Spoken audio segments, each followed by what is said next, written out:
welcome to the first episode of Chronically In Retrospect. This title is kind of like a play on Chronically Online, and if you are chronically online, you've probably heard the terms Thought Daughter, THOT, versus Thought Daughter, THOUGHT, and I am the latter. Very much so. And it's not to say that I don't have parts of myself that relate to the former. We all do. We are not one-dimensional beings. There's many parts of us as human beings, and I don't think we should ever feel ashamed to honor those parts of us. And that kind of leads into today's topic, which is authenticity.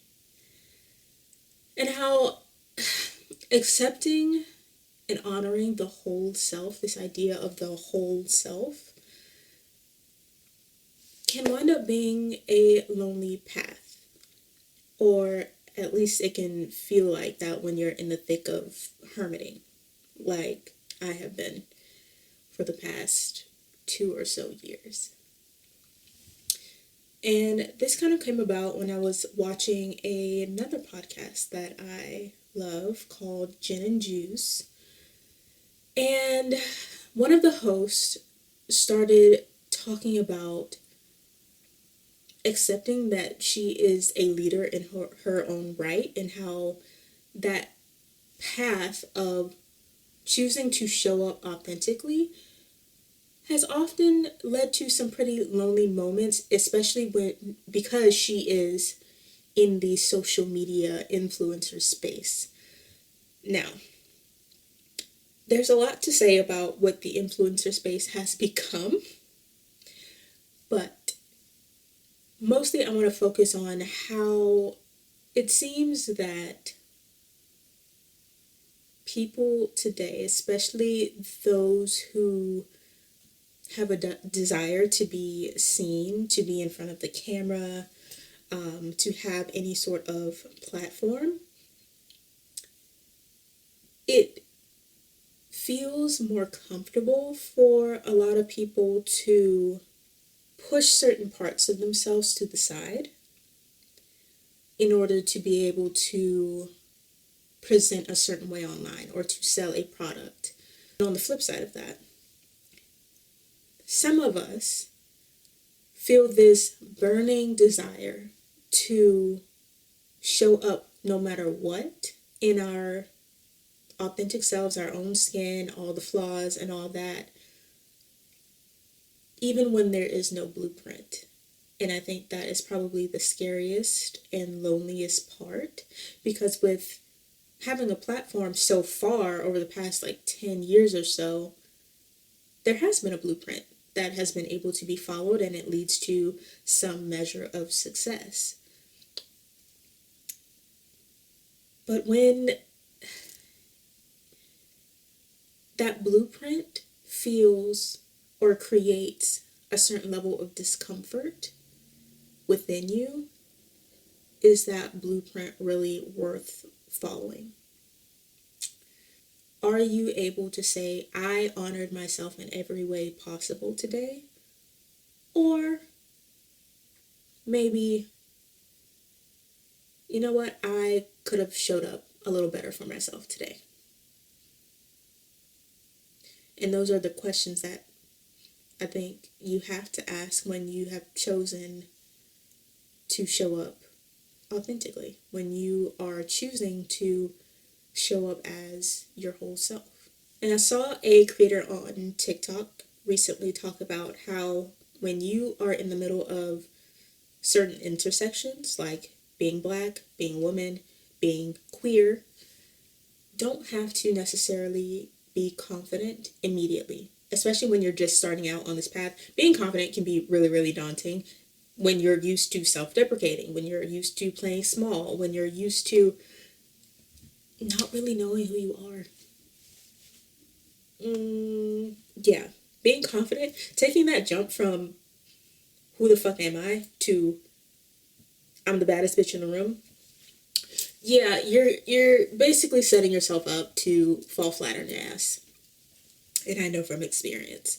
But she was saying how you may not have to show up confident, but you most certainly do have to show up unapologetically. And that right there is the key. That is being unapologetic about who you are, even when you don't necessarily fully know who that is in the moment, allows you to be able to trust yourself. So we started unapologetic, which means you show up for yourself no matter what. No matter what room you walk in, you are like, you know what? I may not have all the answers, but this feels right to me, so I'm going to try it out. And if someone doesn't like that, okay, it doesn't really affect them, but it does affect me on the inside. Like, I'm the one who has to deal with the feelings and the emotions and the repercussions that come up from my decisions. So I'm going to do what's best for me in this moment.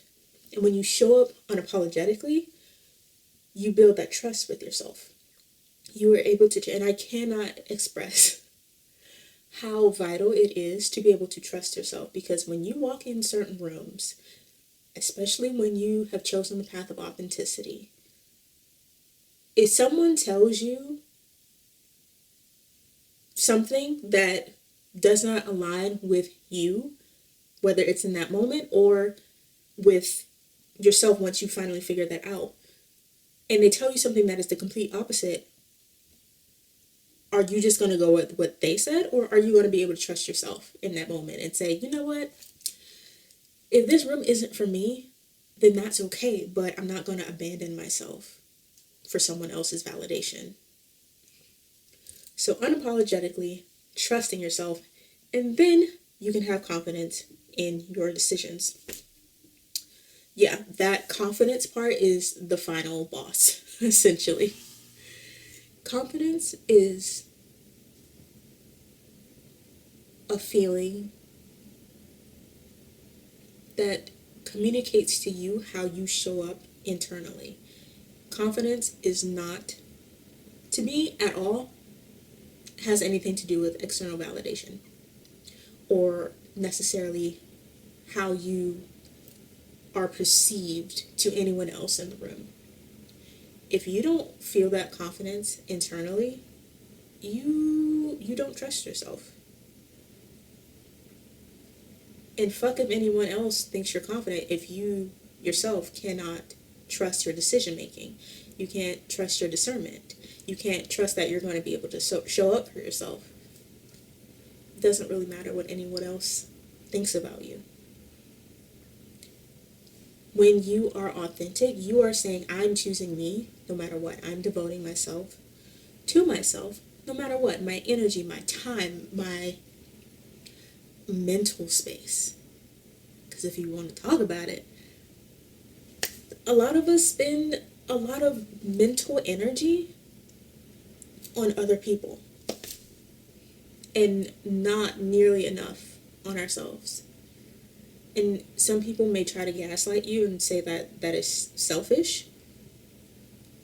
And you know what? Maybe it is. But selfish in the human way of looking at it is very egotistical, not making sure that you are okay and satisfied and feeling your best for you. That's not selfish at all.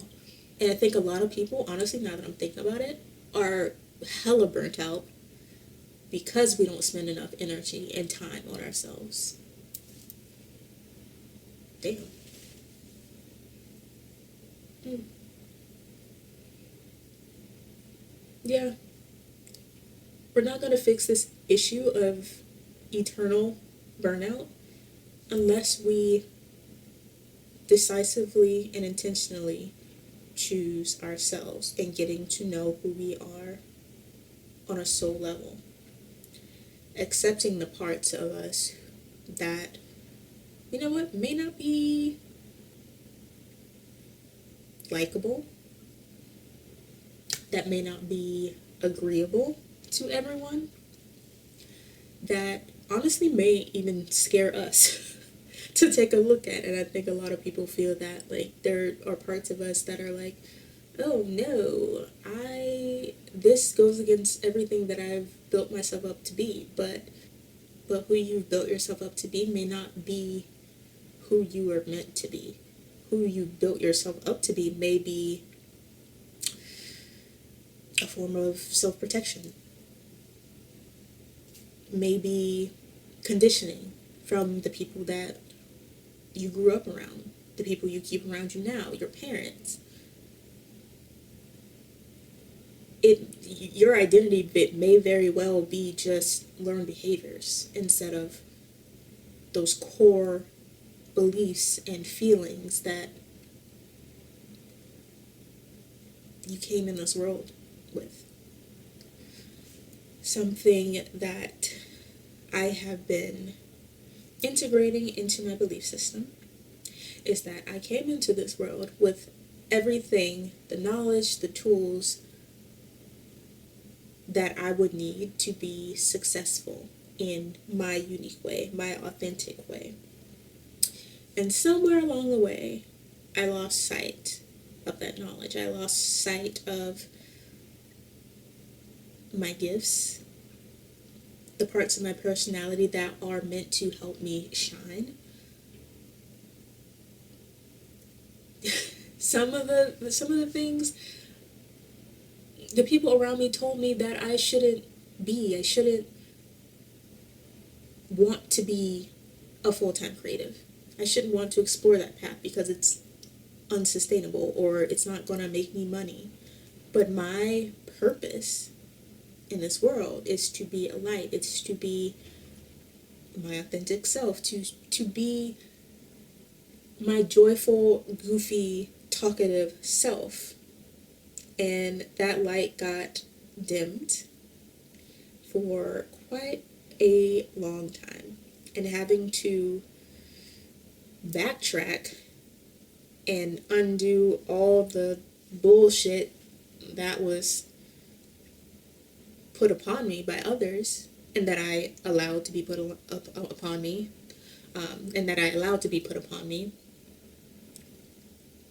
that took way more effort than it would have if I had just stuck to what I knew to be true within me about myself. Like, relatively recently, I learned that I am actually pretty damn talkative. I like to talk. So it's fitting that I'm finally starting this podcast. But, like I said, I come from a background that told me that wasn't ladylike, or like children are supposed to be seen and not heard, that kind of background. And so that part of me kind of got pushed to the side as I went through changes that were not of my own volition. Change can be hard, but it doesn't have to be devastating. However, when change is happening to you, quite literally, I was a child being uprooted from my home situation. You know, I wish I had the tools then and like the knowledge to help me cope with that a little bit more, because after a while, after just pushing down my feelings to make someone else feel more comfortable about that decision that they made, I started to shut down my personality. I started to shut down. I wasn't talking to anyone. I wasn't my lively self. I wasn't my silly, joking, very friendly self that I was for 12 years of my life. That is my true essence. But after that, for about probably another 14 years, I described myself as shy, as introverted, which I am introverted because being around a lot of people as someone who feels a lot, who's sensitive, can be very draining, but I'm not shy. Never happened. That was a defense mechanism so that I could cope with the anxiety that built up within me. But that's a lie. That's not my truth. I am not shy at all. And so to get back to that part of myself that was a little more upbeat and talkative and just liked to know people, I had to do a lot of hermiting. I had to release people, places, things, mindsets. That's the big one. The mindsets that told me that I should shut those parts of myself away. And lo and behold, those parts of myself are the keys to my leadership in this world, my leadership style. I've had people my entire life call me Sunshine. That's been a nickname that has floated throughout my life, even when I hated it. And I never understood why. But because those people could see my light, I just couldn't. I was listening to people who very intentionally wanted to dim it. And that is important. Don't listen to those people. Oh my God. Especially when those people aren't even living in their authentic truth. Be mindful of who you listen to when you are showing up as yourself, because you are very important. You have a very important role in the web that is the universe. I've been seeing so many synchronicities that are like, holy shit. Literally nothing is above or below this web of connectedness. And it's really cool to see, but also like really freaky. Because it's like, oh shit, like I'm my own person, but like I'm connected to this person that's across the world. It's a little weird, a little witchy, a little weird, but it is what it is.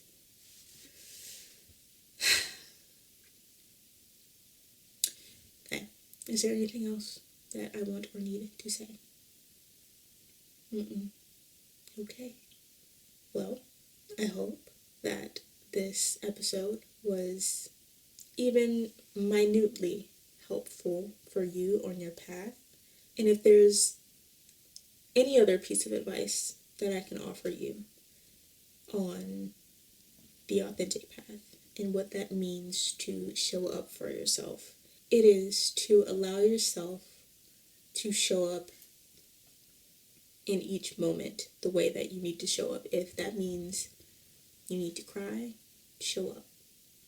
If that means you need to be wildly delusional, show up. If that means you need to crash out, show up.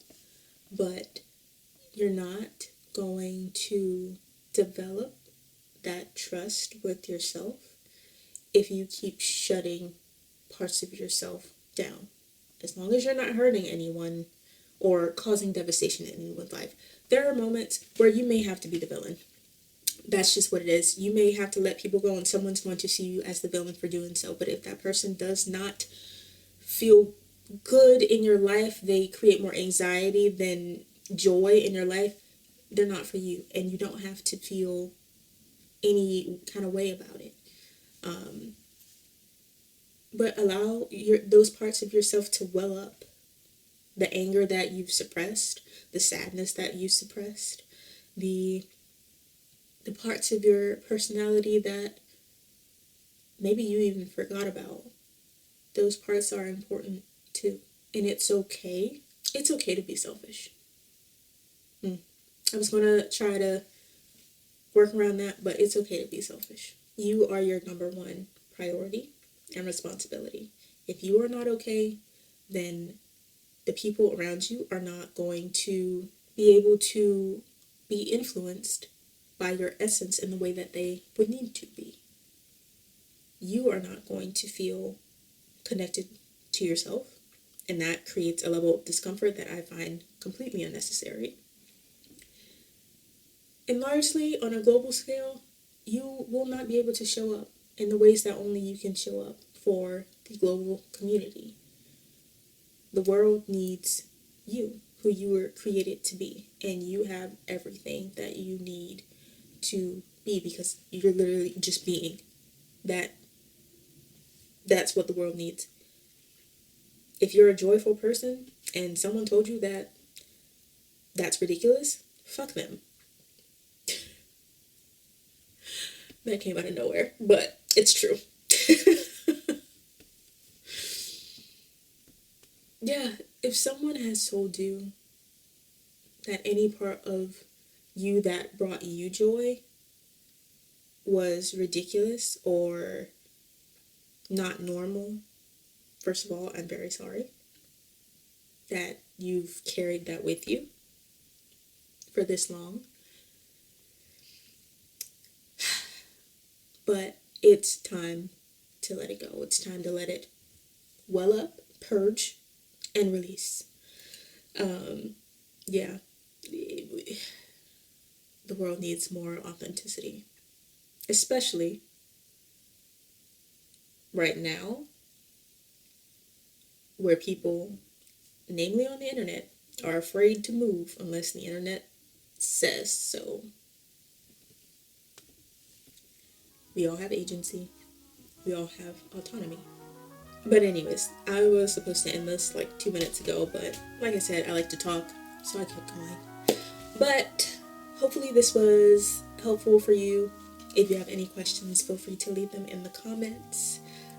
Who knows? I may have some advice or a story to tell in another episode.